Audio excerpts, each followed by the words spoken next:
আমি স্ক্রিনে নিয়ে যাচ্ছি আপনাদেরকে। আপনারা আমার সাথে দেখতে পাচ্ছেন যে এখানে রয়েছে পার্টিসিপল, রয়েছে জেরান্ড এবং রয়েছে ইনফিনিটিভ। এখন আপনি যদি পার্টিসিপল সম্পর্কে সুস্পষ্ট ধারণা চান, আপনি মনে রাখবেন পার্টিসিপল মানে হচ্ছে শব্দটি ভার এবং এটি বাক্যের ভেতরে একই সাথে ভার এবং অ্যাডজেক্টিভের কাজ করে। ভার এবং অ্যাডজেক্টিভের কাজ করে যে ভার আমরা সেইটিকে বলবো পার্টিসিপল। এখন এই পার্টিসিপল তিন ভাবে থাকে, আমি এরপরে আলোচনা করছি। এখন আসেন জেরান্ড। জেরান্ড হচ্ছে এর চেহারাটা হচ্ছে ভার্বের সাথে আইএনজি যুক্ত থাকবে। শুধু ভার্বের সাথে আইএনজি যুক্ত থাকলেই জেরান্ড হবে না। জেরান্ড হতে গেলে শব্দটি হতে হবে অবশ্যই ভার্ব এবং সে বাক্যের ভেতরে নাউনের কাজ করতে হবে।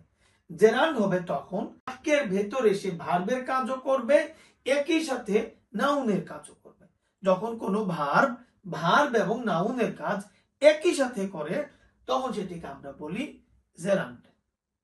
এবং এই জেরান্ডের সাথে পার্টিসিপলের প্রথম যে রূপটি রয়েছে, তিন প্রকার পার্টিসিপলের প্রথমটি রয়েছে প্রেজেন্ট পার্টিসিপল, তার সাথে আইএনজি যুক্ত রয়েছে। কিন্তু পার্থক্যটি হচ্ছে এই আইএনজিটি বাক্যের ভেতরে ভার্ব হয়েও সে অ্যাডজেক্টিভ হিসেবে কাজ করবে। তখন অ্যাডজেক্টিভ হিসেবে যে আইএনজিটা আসবে, আমি একটু পরে एग्जांपल দিয়ে আলোচনা করছি, তখন সেটি হবে পার্টিসিপল। আবার এই আইএনজি যখন ভার্ব হয়ে নাউন হিসেবে কাজ করছে তখন সেটি হবে জেরান্ড।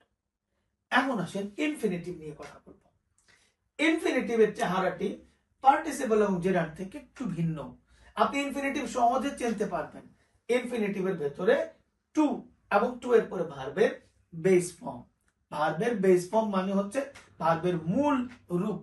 তাহলে টু এর পরে ভার্বের বেস ফর্ম যখন আসবে তখন সেটিকে আমরা বলবো ইনফিনিটিভ।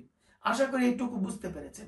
এখন দেখেন সেন্টেন্সের ভেতরে ইনফিনিটিভ যখন আসে তখন এই ইনফিনিটিভটি বাক্যের ভেতরে চারটি কাজ করে।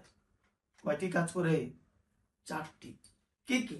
ইনফিনিটিভ অবভিয়াসলি আমরা ভার্ব নিয়ে কথা বলছি, তাহলে এটি প্রথমত ভার্ব এবং বাক্যের ভেতরে এটি নাউনের কাজও করে, বাক্যের ভেতরে এটি অ্যাডজেক্টিভের কাজ করে, বাক্যের ভেতরে এটি এডভার্বের কাজও করে। তাহলে ইনফিনিটিভ, ভার্ব, নাউন, অ্যাডজেক্টিভ, এডভার্ব, চার অবস্থায় আপনি ইনফিনিটিভকে পাবেন।